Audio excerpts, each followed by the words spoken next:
Hi hello everyone, আশা করি তোমরা সবাই ভালো আছো। আমিও ভালো আছি। তো আজকের দিনটা অনেকটাই ভালো। 15ই আগস্ট শুক্রবার। তো আজকে আমি যাব দিনাটা গোপাছড়া শিব মন্দিরে। এই হচ্ছে আমার বাড়ি, আমার ওয়াইফ, আমার মেয়ে। তো আমরা যাব এখন দিনাটা গোপাছড়া শিব মন্দিরে জল ঢালতে বাবার মাথায়।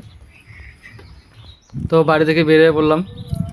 তো বাড়ি থেকে কোনো কিছু নেই আমরা, জল, বেলপাতা, ফুল, ফল। তো মন্দিরে ওখান থেকে সব কিছু কিনে নেব।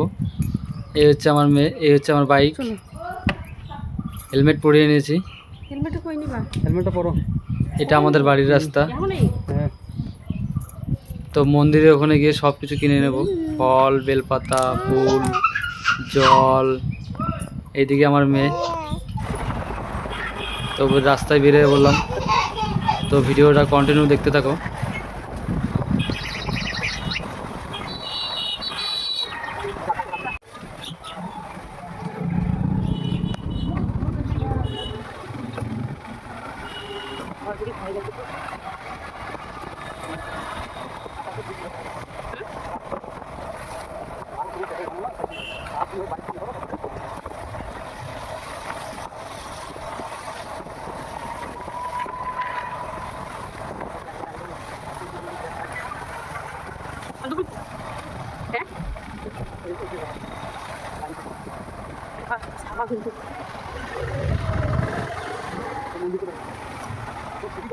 আমি করতেছি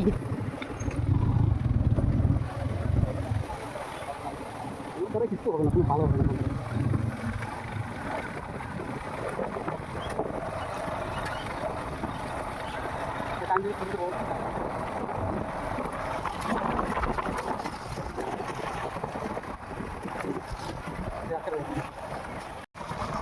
তো বন্ধুরা, ফাইনালি গোবছড়া বাজারে চলে আসলাম আমরা।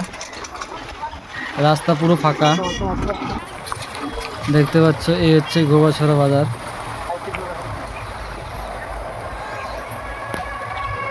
তো রাস্তার দিকে আমরা এখন বাঁ দিকে টান নেব। এই হচ্ছে গোবছড়া শিব মন্দির যাওয়ার গেট।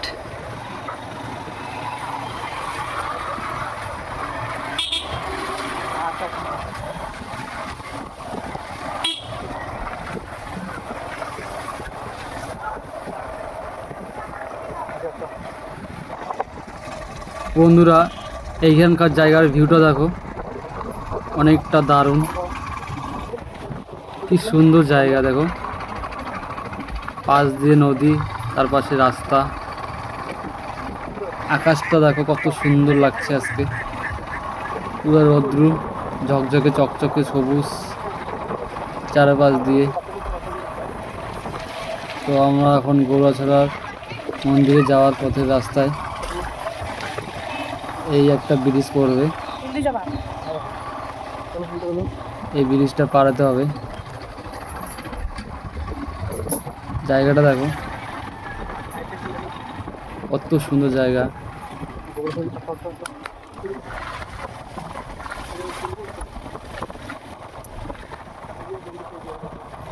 তো যারা পুজো দিতে আসে তারা এই নদীটাতে স্নান করে সবাই মন্দিরে চলে যায় পুজো দিতে।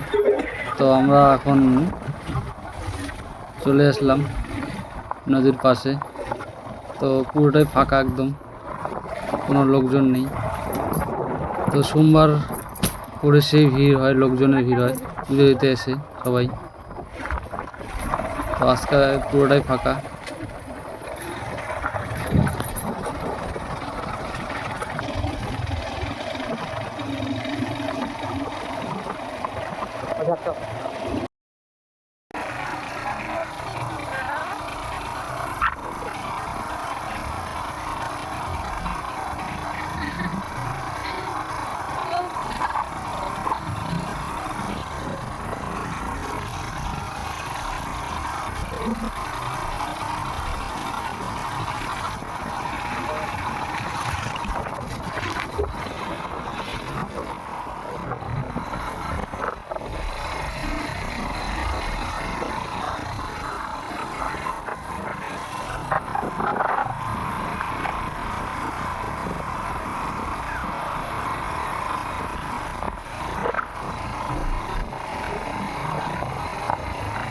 ফাইনালি গাইস মন্দিরের পাশে চলে আসলাম।